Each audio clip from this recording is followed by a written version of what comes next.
This is a community-supported legal education channel. Find out how you can support our mission at the links in the description below. So it looks like Liebowitz has won a case. If you haven't been following Liebowitz, we have a whole playlist and there's a dozen videos about this guy. He is a plaintiff's copyright attorney, and I don't normally have any problem with someone who is asserting normal rights in a normal way. I've represented defendants who get hit with John Doe copyright lawsuits that are really on the line between what you can properly go after or not. Liebowitz is one of these attorneys who represents photographers who have found their photography being used, or their photographs being used online without permission. And so that's what this case is about. It's about a photographer he's not a professional photographer, he's just a person who took a photograph and then found it being used by Cox Media Group. And let's see what the district judge Nicholas Garoufis, I don't know, has to say. Plaintiff Alex Cruz brings this action against defendant Cox Media, alleging infringement of plaintiff's copyright in a photograph he took of an arrest of a terror suspect, Sayfullo Saipov. Before the court are cross motions for partial summary judgment. Plaintiff's motion is granted and defendant's motion is denied. Plaintiff is Alex Cruz, a New York City native who works at Jennifer Convertibles, a furniture company in downtown Brooklyn. Cruz is not and has never been a professional photographer. That's going to come into it. On October 31st, 2017, Cruz was walking on Chambers Street in the Tribeca neighborhood of New York City on the way to visit the apartment of his girlfriend, Trish McFarlane. She's going to come into it too. Cruz noticed a big commotion near the intersection of Chambers and West Streets and saw a man acting erratically as law enforcement officers approached him. As Cruz saw the scene unfolding, he reached for his iPhone and took a photograph of the criminal suspect, Sayfullo Saipov. I don't know how you pronounce that. Sayfullo Saipov? I don't know. Lying on the ground, being apprehended by the New York City police after Saipov had committed a terrorist attack. After taking the photograph, Cruz continued on to McFarlane's apartment and sent the photograph to a friend, Lenny Bautista. Until Bautista informed him otherwise, Cruz believed he had taken a simple picture of someone who appeared to be acting crazy. But Bautista posted the photograph to his own Instagram account at IlmaticNYC and initially took credit for the photograph. However, McFarlane posted her own message on Instagram clarifying that it was Cruz, not Bautista, who had taken the photograph. Media organizations began contacting McFarlane, asking her to seek permission from Cruz to republish the photograph.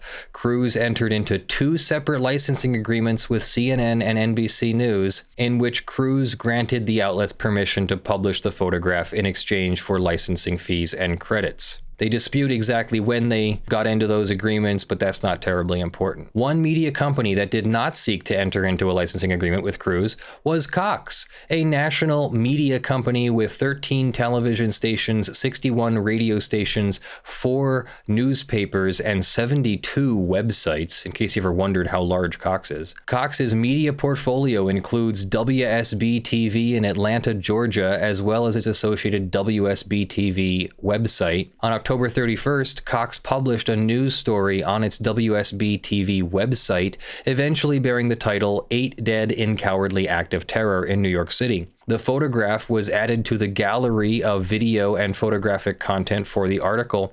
The photograph appeared in full as the second item in a gallery of video and photographic content positioned below both the headline and the date and time that the article was last updated on the website, as well as Cox's Twitter and Facebook pages. Cox did not credit Cruz as the author of the photograph on the face of the article or on the WSB tweet and Facebook post, nor did Cox seek Cruz's permission to publish the photograph or license the photograph directly from Cruz. On November 1st, Cruz, without counsel, filed a copyright application with the U.S. Copyright Office seeking to register the photograph. A few days later, November 7th, Cruz, now with an attorney, filed a new registration of the photograph. So he's got 2 registrations. That's fine. As long as it's the standard is that it's registered, not that you only registered it once. The application was approved, and Cruz currently possesses a registration certificate for the photograph, numbered VA for Visual Arts 2074488, dated November 7th, 2017. And so the court goes over the summary judgment standard, which is where there's no genuine issue of any material fact, and that the law supports, the operation of law supports judgment in the movant's favor. The movant is the person bringing the summary judgment motion. A material fact is one capable of influencing the case's outcome under the law, and a genuine dispute is one in which evidence would permit a reasonable juror to find for the party opposing the motion. Cruz moves for summary judgment on the issue of copyright infringement, arguing that Cox infringed his copyright by unlawfully publishing the photograph for its own use. The court finds that the undisputed facts demonstrate Cox's liability for copyright infringement and grants Cruz's motion. To establish copyright infringement, 2 elements must be proven: ownership of a valid copyright and copying of constituent elements of the work that are original. That's the Feist Publications versus Rural Telecom Services. That's the phone book case. And there's no dispute over ownership, so I'm really not going to go into that. Cox does not dispute that either Cruz has a valid certificate or that Cox actually copied the photograph. Cox argues that Cruz has failed to establish that the photograph was sufficiently original to qualify for copyright protection. Copyright protection only extends to original works of authorship. If you just watched the previous live stream, we talked about IRAC and CRAC, the issue rule analysis conclusion method of writing. So take a look here. You've got the issue, and then here's going to be the rule, and then there's going to be an analysis and a conclusion. Copyright protection only extends to original works of authorship. The sine qua non of copyright is originality. Now, I looked up what in the world does sine qua non mean, in case anybody has forgotten, as I have, and it means the essential condition, the thing that is absolutely necessary. So whenever you see that, that means it's a essential condition. The essential condition of copyright is originality. Original, as the term is used in copyright, means only that the work was independently created by the author as opposed to copied from others, and that it possesses at least some minimal degree of creativity. A photograph may be original in 3 respects: rendition, timing, and creation of the subject. So creation of the subject would be like if you set the scene or something, I think. The protectable original elements of a photograph include posing the subject's lighting angle, selection of film and camera, evoking the desired expression, and almost any other variant involved. As such, almost any photograph may claim the necessary originality to support copyright. However, a photograph may lack originality in rare cases, such as where the photograph or other printed matter is made that amounts to nothing more than slavish copying. And that was my argument about the duct tape banana stuck to the wall. Unless you set up some lighting or used a special something or other, a photograph of somebody else's work of art, just a plain photograph, I don't see how that's an original work of authorship, but okay. Cox argues that Cruz did not make a single creative choice in taking the photograph, such that the photograph does not possess the modicum of creativity required to receive copyright protection. This argument misses the mark. As with almost any photograph, the photograph reflects creative choices, including Cruz's timing for when he took the photograph. A person may create a worthwhile photograph by being at the right place at the right time. Indeed, Cruz's recognition of what he considered a big commotion and his decision to take the photograph when he did, as law enforcement closed in on Saipov after he had been shot and was lying on the ground, were sufficient creative choices to meet the low threshold required for copyright protection. In addition, the photograph is not an example of a slavish copy not entitled to copyright protection. See the Bridgman Art Library case finding no copyright protection in photographic transparencies that sought to reproduce precisely paintings that are in the public domain. So in other words, photographs of a public domain work that are not creative in some other way are not copyrightable according to the Bridgman Art Library case. Cox points to Oriental printing versus Gold Star printing. I think that's one of the Oriental rug cases. That's a very interesting case, too, to support its argument, but that case is readily distinguishable. There, the court found that plaintiff's photographs of commonly served Chinese food dishes, okay, so not rugs, but dishes, lacked the requisite originality to receive copyright protection because they served a utilitarian purpose of giving customers a better understanding of what a particular dish contains. In addition, the court noted that the aim of the Copyright Act would not be furthered by finding the photographs in question eligible for copyright protection, because such a holding would effectively permit plaintiffs to monopolize the market for printing menus that depict certain commonly served Chinese dishes. Here, by contrast, Cruz's photograph does not raise those same concerns.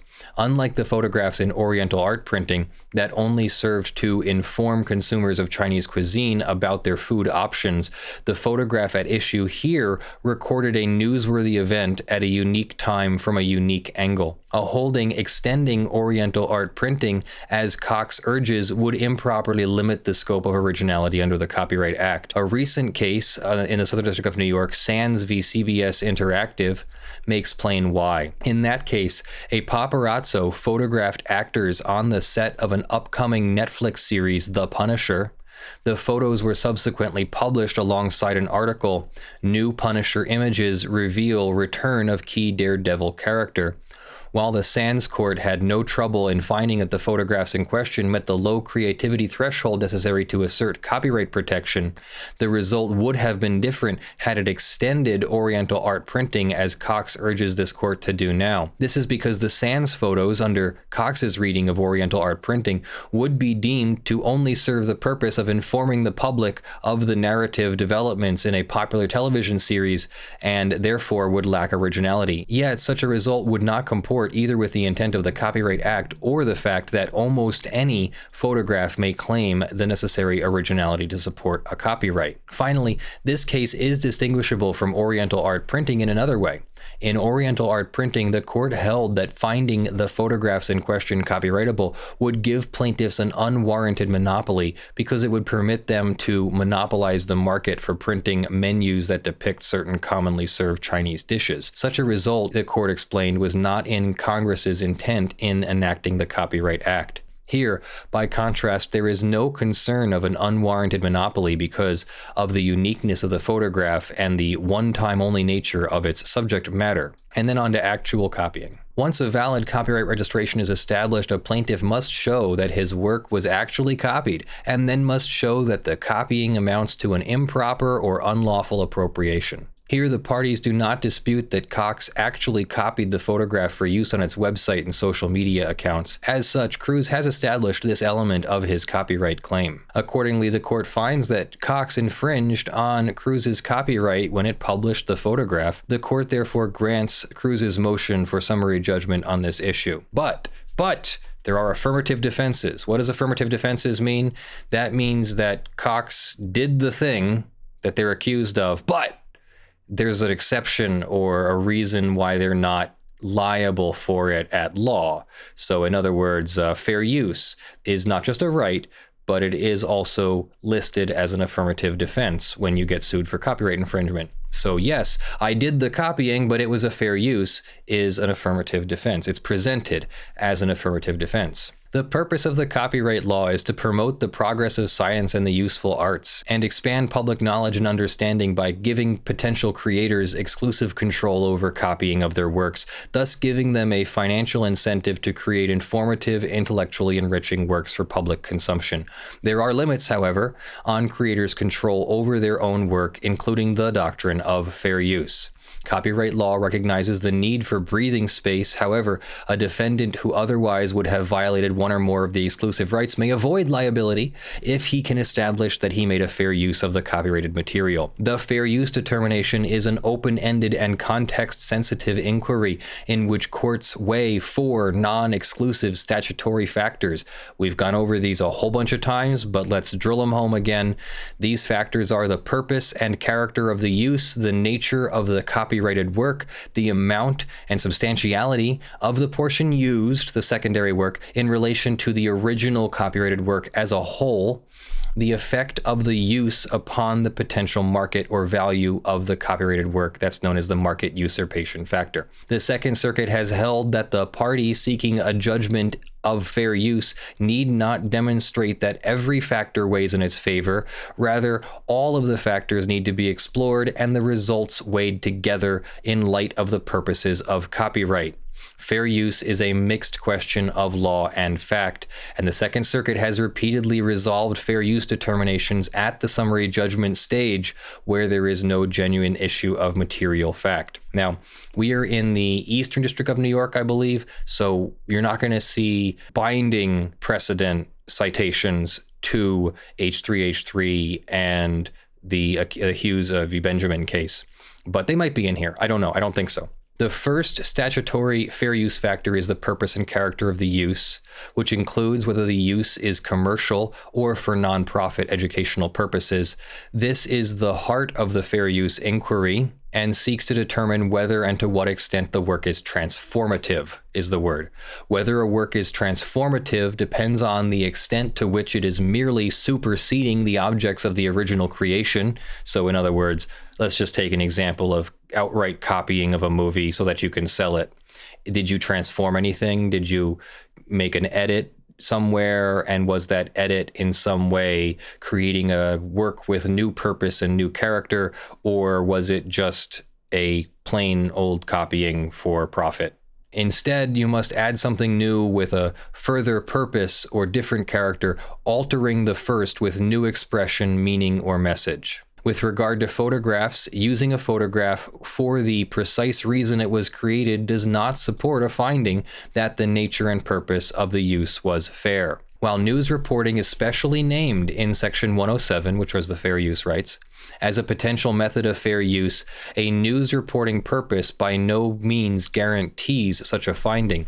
The Second Circuit has recognized that in the context of news reporting and analogous activities, the need to convey information to the public accurately may in some instances make it desirable and consonant with copyright law for a defendant to faithfully reproduce an original work without alteration. At the same time, the promise of copyright would be an empty one if it could be avoided merely by dubbing the infringement a fair use news report. A news organization thus may not freely copy creative expression solely because the expression itself is newsworthy. That's there was a case we had talked about, I'll try and put a link in the bubble, where they had done a report on a prison in Norway or Denmark or something, and they had used a photograph. Well, they weren't talking about the photograph, they were talking about the prison. So the photograph was created so that it could be either sold or used or at least held by its owner. The photograph was not created and put into the public domain for others to use. So unless they were criticizing or commenting or transforming the photograph, you can't just go and use the photograph. Good mythical morning, thank you. Applying those standards here, the first factor cuts strongly against Cox. Cox's use of the photograph was not transformative, and the court disagrees that it added context. So they tried to say that they added context to get into the fair use. To the extent that Cox argues that his use of the photograph was fair because news reporting is a favored use, the court is not persuaded. Cox is correct that Section 107 specifically lists news reporting as a potential method for fair use, yet Cox forgets that display of a copyrighted image or video may be transformative where the use serves to illustrate criticism, commentary, or a news story about the work. What did I just say? What did I just say? The use of an image solely to illustrate the content of that image in a commercial capacity has yet to be found as fair use. Yeah, that's what I was saying. Here, Cox's article accompanying the photograph did not serve to illustrate criticism, commentary, or a news story about the photograph. To the contrary, Cox used the photograph as an illustrative aid because it depicted the subjects described in the article, namely the arrest of Saipov. Nothing in Cox's article imbues the photograph with new meaning or places it in new context. This is great. This is great. We get to learn the language of how to explain this problem, this hypothetical that I've been talking about. Indeed, all Cox's article says that could conceivably be about the photograph is that Saipov was taken into custody. The vast majority of the article, by contrast, concerns Saipov's alleged terrorist acts leading up to his arrest. To nonetheless find that Cox's use of the photograph was fair would eliminate copyright protection anytime a copyrighted photograph was used in conjunction with a news story about the subject of the photograph. That is plainly not the law. Cox relies heavily on the Swatch case to argue to the contrary, but that case is distinguishable. In Swatch, Bloomberg News published a recording of Swatch's earnings call, which Swatch had registered with the Copyright Office. The Second Circuit held that the first fair use factor favored Bloomberg, noting that whether one describes Bloomberg's activities as news reporting, data delivery, or any other turn of phrase, there can be no doubt that Bloomberg's purpose in obtaining and disseminating the recording at issue was to make important financial information available to investors and analysts. Yet, while publishing Swatch's financial information served the important public purpose of disseminating important financial information, Cox's publication of the photograph serves no purpose and conveys no such information. To the contrary, Cox's article solely uses the photograph for illustrative purposes without adding new information, new aesthetics, new insight, or new understanding. Indeed, as explained above, it is illustrating just one sentence from the article that Saipov was taken into custody. The court agrees with Judge Wood's explanation of the danger of adopting Cox's argument in such a situation. It would be antithetical to the purposes of copyright protection to allow media companies to steal personal images and benefit from the fair use defense simply by inserting the photo into an article which only recites factual information, much of which can be gleaned from the photograph itself. If so, amateur photographers would be discouraged from creating works, and there would be no incentive for publishers to create their own content to illustrate articles.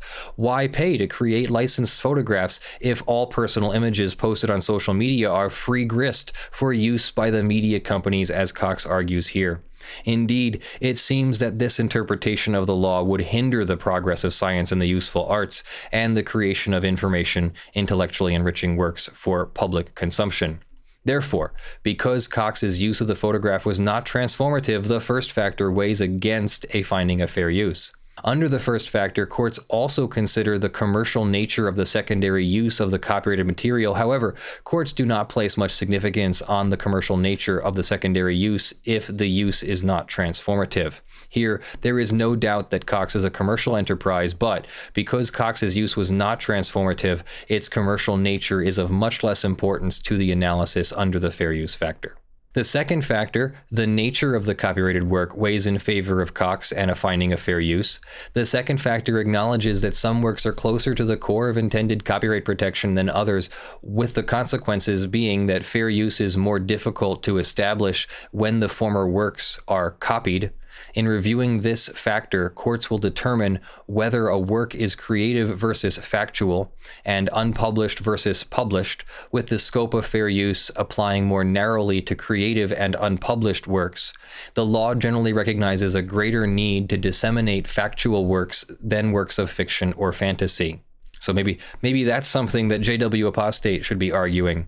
Look at the Authors Guild v. Hathi Trust case and look at Cariou versus Prince. The second factor considers whether the copyrighted work is of the creative or instructive type that the copyright laws value and seek to foster. In addition, publicly released works qualify for less protection from use by others than unpublished materials.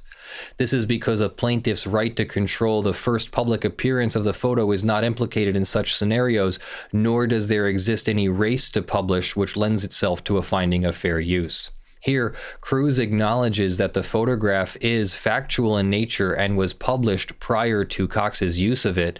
The court agrees and finds that the second fair use factor favors Cox. The court also notes, however, that the second fair use factor is rarely found to be determinative in the fair use analysis. That means that the second fair use factor doesn't weigh heavily and so therefore outweigh the other three fair use factors. So it's only a small amount of weight towards the winning party on the second fair use factor. And this is a soft thing. Like, if you're trying to think of, well, shouldn't there be like a point scale or something so we can add it all up at the end? No, there's not. The court has to sort of weigh it in their mind, like in the court's, general consciousness, and decide how each factor weighs and how heavily, and then who wins at the end. It's difficult. The amount and substantiality of the portion used. The third fair use factor considers the amount and substantiality of the portion used in relation to the copyrighted work as a whole. Generally speaking, the more of a work that is taken, the less likely the use is to be fair. Here we're copying a whole photograph. How do you think the court's going to rule? Cox does not dispute that the photograph in its entirety was copied, meaning that at the very least, this factor does not favor fair use. Neither our court nor any of our sister circuits has ever ruled that copying of an entire work favors fair use. Cox argues, however, that there was an editorial need to use the photograph in its entirety so as to accurately convey the important factual information in the photograph, such that the factor should not weigh against fair use either. It is true that using a protected work in its entirety may constitute fair use when the purpose of the use requires it. See the Bill Graham Archives case. An important inquiry under the third fair use factor is whether the selection and quantity of the material taken are reasonably necessary in relation to the purported justification.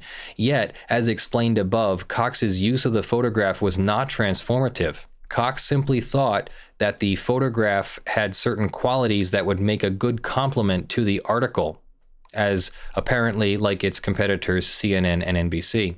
The fact that a substantial portion of the infringing work was copied verbatim is evidence of the qualitative value of the copied material. So the fact that they copied the whole thing as an illustration for their article actually goes against them, showing that there is value in the work here for the exact purpose that they used it for, which means that they should have licensed it. In other words, Cox made no effort to circumscribe its use such that it reproduced only enough of the photograph to satisfy any reporting needs. Accordingly, the third factor weighs against fair use.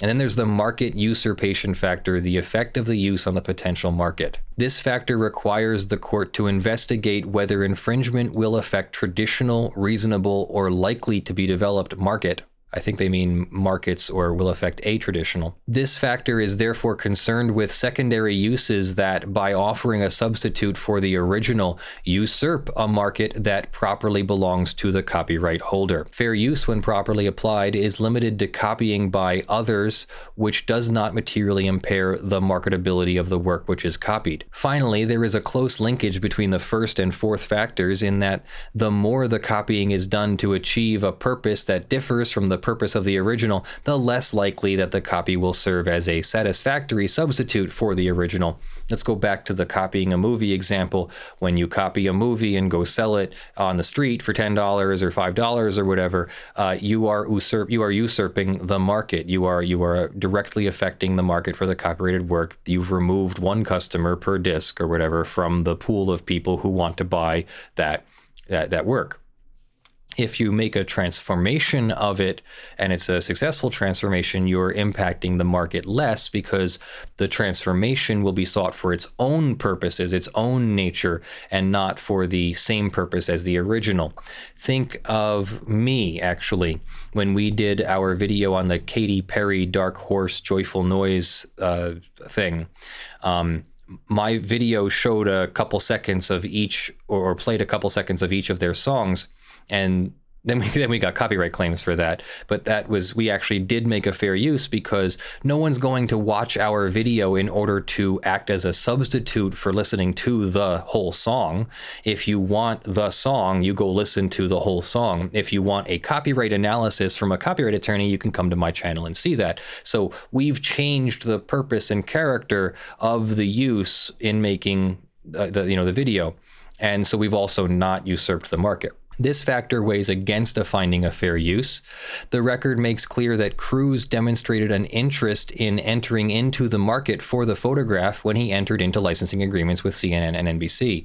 As the owner of the photograph, Cruz had the right to sell the photograph to the media outlets he desired. Cox's publication, therefore, usurped the market.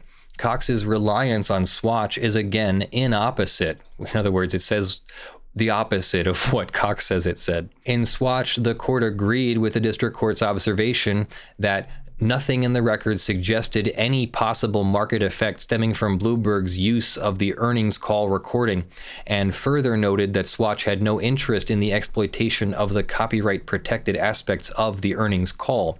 Here, by contrast, both those factors, market effect and interest in exploitation, are present. Cox urges that the public interest in receiving accurate information regarding Saipov's arrest outweighs the personal gain to plaintiff of licensing a photo he did not know was newsworthy until the news organizations told him so. First, the fact that a media company would appreciate the importance of newsworthiness of a work before the work's author is neither relevant to the analysis nor particularly uncommon. Plaintiff, in the Ottah case, did not seek compensation for the work until media outlets published his work without his permission. Second, while Cox is right that there is a direct relationship between the first fair use factor and this factor, that nexus dooms Cox's argument in the case here. Cox has not demonstrated that its use of the photograph was transformative or necessary to convey vital factual information as opposed to serving as an illustrative aid. If Cox could simply use images for free, there would be little or no reason to pay for works. Accordingly, the fourth fair use factor weighs against a finding of fair use. Considering all four factors together, the court finds that Cox's use of the photograph was not fair. The non-transformative purpose and manner of Cox's use, the fact that Cox used the photograph in its entirety, and the harm to Cruz's potential market for the photograph outweigh any factual information conveyed by Cox's use. Accordingly, no reasonable trier of fact could find in favor of Cox on the issue of fair use, and Cruz's motion for summary judgment on fair use defense is granted. Other defenses, they say failure to state a claim and First Amendment. Cox did not respond to Cruz's arguments on either of these defenses. The court finds that Cruz has met his burden of demonstrating that no material issue of fact exists on either of these defenses, and so grants Cruz's motion as to both. On the First Amendment defense, the Second Circuit has held that the fair use doctrine encompasses all claims of First Amendment in the copyright field. So First Amendment is not a defense to copyright because fair use is the accommodation of First Amendment in copyright. First Amendment concerns are protected by and coextensive with the fair use doctrine. Therefore, because the court has granted Cruz's summary judgment motion on Cox's fair use defense, the court also grants summary judgment in favor of Cruz on Cox's First Amendment defense. As to Cox's defense that Cruz fails to state a claim, that is clearly not the case here. A complaint must plead enough facts to state a claim to relief that is plausible on its face. What is this? This is just an unopposed affirmative defense of failure to state a claim. I do the same thing in my answers. We always include a failure to state a claim defense unless I can't really think of a reason not to. But yeah, I don't exactly expect to win on it if the court actually believes that there was a basic claim stated. A claim has facial plausibility when the plaintiff pleads factual content that allows the court to draw the reasonable inference that the defendant is liable for the misconduct alleged. Here, Cruz has provided sufficient information in his complaint such that a court can draw the reasonable inference that Cox is liable for copyright infringement. Therefore, the court grants summary judgment in favor of Cruz on that claim. For the foregoing reasons, Cruz's motion for partial summary judgment is granted as to Cox's liability for copyright infringement, and Cox's assertion of its affirmative defenses is denied. The parties are directed to contact the magistrate judge regarding the next steps, and that is Nicholas Garaufis. I really don't know how to pronounce that. March 13th, so that's what today that was just issued. So, and here's the photograph. This is a terrible scan, so I apologize in advance for what this looks like. But there you can see the back of an ambulance, 2 police officers, and a very black and white image of Saipov on the ground there. So that's what the issue was in this case, was the use of that photograph. I think we actually gained some insight into the Good Mythical Morning lawsuit, because they got it was a lawsuit against them for using a picture of the prison, and the judge said that we're not talking about the photograph, we're talking about the subject that the photograph is of. So unless we're making a transformative use of the photograph, which means criticizing, news reporting, whatever, this Alex Cruz took a photograph today. Look at what kind of photograph he took. It's this photograph right here. And, look at the lighting and the angle and the timing that he chose. I don't even know that would not be market usurping. It would seem to be just saying those words so that they could also then use the photograph. But it was not an article about his photograph. It was an article about the subject in the photograph, the man getting arrested. So yeah, I think we all learned something today.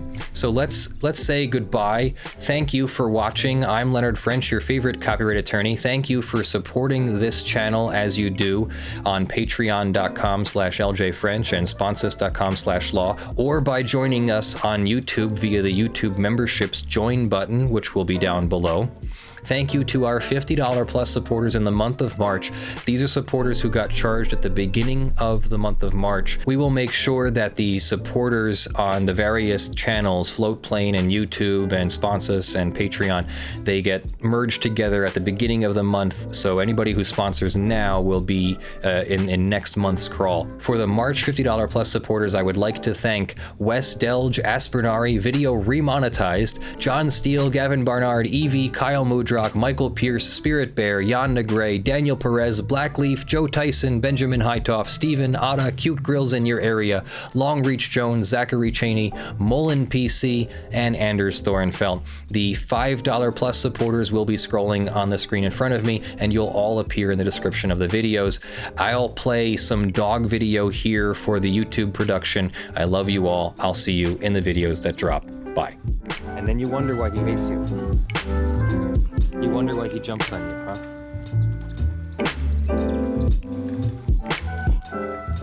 You just have to collect all the balls and hoard them, which is why we play with more than 2 balls.